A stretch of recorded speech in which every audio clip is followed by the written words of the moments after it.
તો આજે આપણે મસ્ત મજાનું નાના કારેલાઓનું શાક બનાવવાના છીએ. બિલકુલ પણ કડવાશ વગરનું શાક છે. તો આ રેસીપી તો તમે જોવાનું ચૂકતા જ નહીં. તમારા ઘરમાં કોઈ સદસ્ય હશે જો કારેલાનું શાક નહીં ખાતું હોય, પણ આ ખારાશ વગરનું કારેલાનું શાક એકવાર તો જરૂરથી કરજો.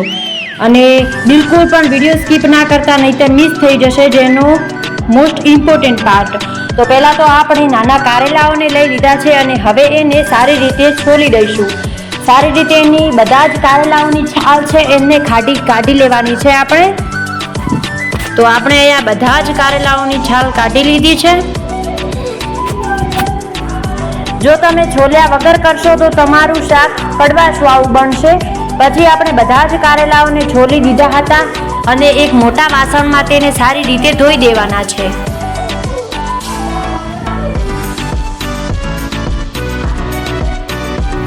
તો આપણે મસ્ત મજાના કારેલાને ધોઈ દઈશું અને ફરીથી એકવાર ધોઈશું, જેથી એનો બધું જ ખારાશ હોય એ મોટા ભાગે નીકળી જાય. કેમ કે એની છાલ હોય છે એમાં જ વધારે પડતું ખારાશ હોય છે. એટલે સારી રીતે પહેલાં આપણે એને ધોઈ લીધા છે.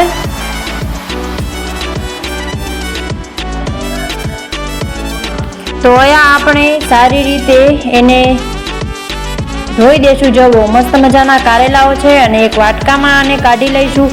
પછી આપણે ફરીથી તે જ વાસણમાં પાણી લઈને સારી રીતે કારેલાઓને, જે કારેલાના દાણા હોય છે ને, એને સારી રીતે કાઢી લઈશું. કેમ કે દાણાને કાઢવા ઇમ્પોર્ટન્ટ છે. તો કારેલા આપણે પાણીમાં નાખી દઈશું અને એના જે બીજ છે એને અલગ કરી દઈશું. જો પહેલાંથી અલગ કરી દઈશું તો આપણને ખાવા કરવામાં સરળતા રહેશે, નહીં તો પછીથી પણ કાઢવા તો પડશે. એટલે આપણે અહીંયા મસ્ત મજાના કારેલાને બધા જ દાણા કાઢીને સારી રીતે સુધારી દીધા છે. તમે જોઈ શકો છો. આમાં અમુક દાણા હોય તો ખબર નહીં, બાકી મોટા ભાગના બધા જ દાણા આપણે કાઢી લીધા છે. એટલે કારેલાના શાકમાં સૌથી વધુ લસણ જોઈએ, એટલે આપણે મોટા ભાગે વધારે લસણ લઈશું અને લસણને સારી રીતે એની પેસ્ટ બનાવી દઈશું.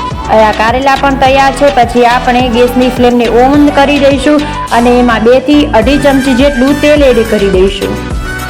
હવે તો બિલકુલ પણ સ્કીપ ના કરતા, કેમ કે જે કડવાશ વગરનું શાક છે એમાં એક ટીક આપેલી છે, એ તો જોવાનું ભૂલતા જ નહીં. જોવો તો જ્યારે તેલ ગરમ થઈ જાય એટલે આમાં આપણે પેસ્ટને એડ કરી દઈશું.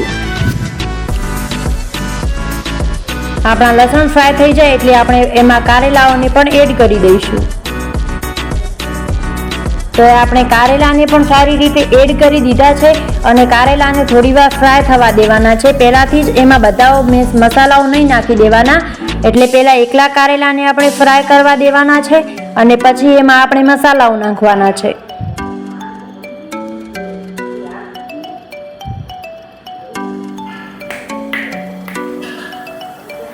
તો અહીંયા આપણે કારેલાને સારી રીતે મિક્સ કરી દઈશું અને હવે એની અંદર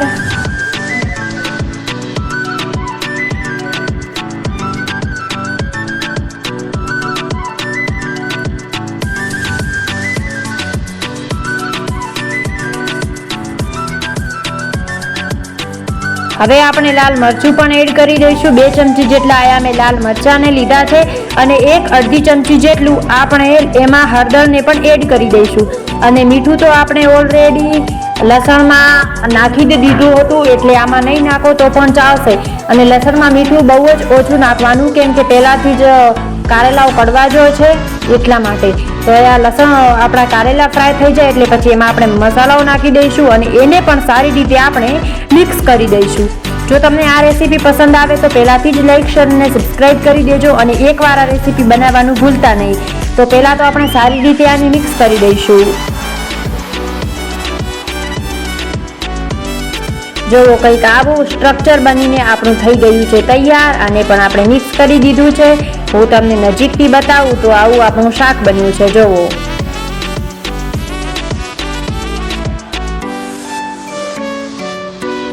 જો તમારા બાળકો પણ નહીં ખાતા હોય ને તો પણ એ ખાશે જ, કેમ કે આ કડવાશવાળું બનતું જ નથી.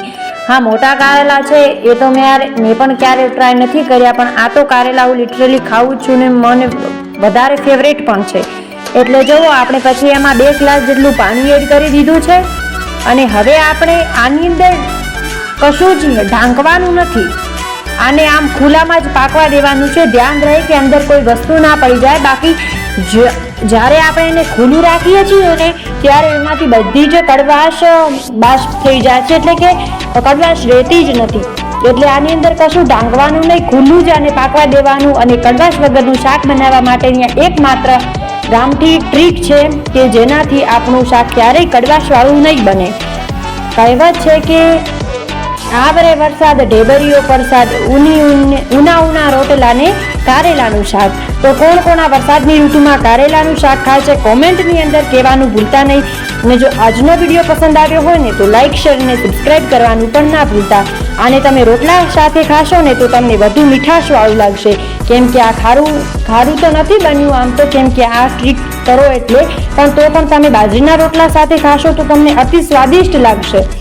એટલે આ તો ક્યારેય સ્કીપ જ ના કરતા આવી રીતે શાક કરવાનું.